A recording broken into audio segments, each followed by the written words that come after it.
Hey guys, Cameron from Anime Chat Reviews, and today I'm going to be reviewing Code Geass. I hope you enjoy. Have you ever wondered what it'd be like to have absolute control over people and be able to make them obey a single order? Well, you might have a power complex, but that's okay, because this anime might help you. To know what I'm referring to, maybe you should watch the rest of this video. If you disagree with anything I've said in this video, we'd love to hear from you and discuss it in the comments below. And if you're new to this channel, how about subscribing, as it really helps us out.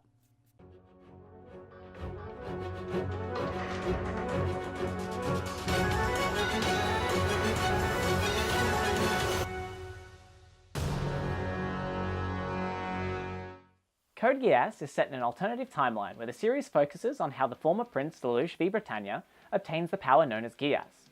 This power allows him to make people obey any order he gives, but only once. After seeing what he can do with his new power, he decides to take on the Britannian Empire, which has claimed around a third of the world as its own.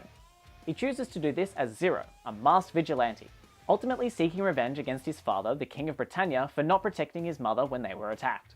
As I started watching this anime, the main character really reminded me of Light from Death Note, with his intelligence and arrogance. As I continued, it became more apparent when he tries to change the world / take over it. However, he actually has a genuine care for people and shows more emotion than Light did, which was a refreshing change. This anime had a beautiful and complex plot to it.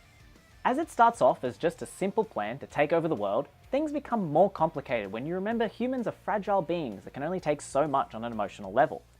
Right from the get-go, this anime had me hooked with its action, drama, and mystery. I was unable to stop watching. Even though there were a few filler episodes, they still added to the whole story and brought you closer to each of the characters. There are some generic points to the story, but overall it is a unique take on the world domination thing. Especially considering the main point of the story isn't even taking over the world. It isn't fully apparent to begin with, but the main theme of this anime is more focused on the relationship between people and how we can all be brought together. This anime wouldn't be anywhere near as good as it is if it wasn't for its seemingly simple but complex characters. Our main character being Lelouch Lamperouge, or Lelouch V. Britannia. He is the 11th prince of the Britannian imperial family who went into hiding with his younger sister after they were attacked in their home and their mother was killed. They live in the newly appointed district known as 11, which was Japan. He is a very intelligent high schooler who is really calm under pressure, until things aren't going his way. His character seems to be very two-dimensional to begin with, but as the story progresses, we see he is a person that is struggling to do what he thinks is right at the cost of his own humanity. He gains the Geass and chooses to take on his father, the King of Britannia, to avenge his mother.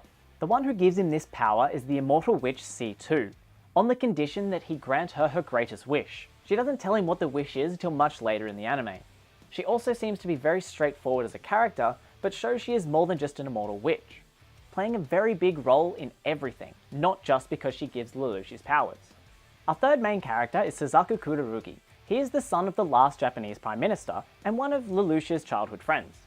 Another seemingly basic character that opens up to have an array of emotions and complexity. Each character in this anime has an interesting and well-developed backstory from the main characters to a few of the minor characters, each having their own motives and reasons for why they do what they do.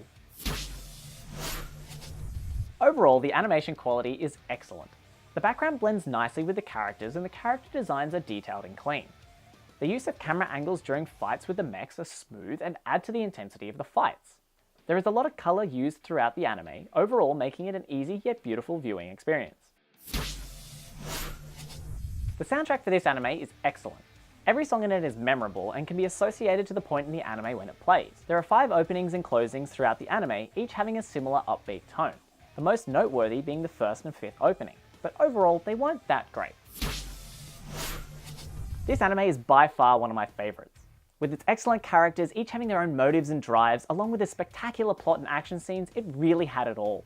Even though I wasn't a fan of the openings and closings, they were all still good and the rest of the soundtrack was very memorable.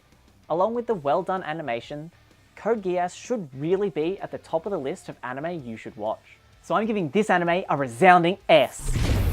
And as I said before, if you haven't seen this anime, this should really be at the top of your list of anime to watch.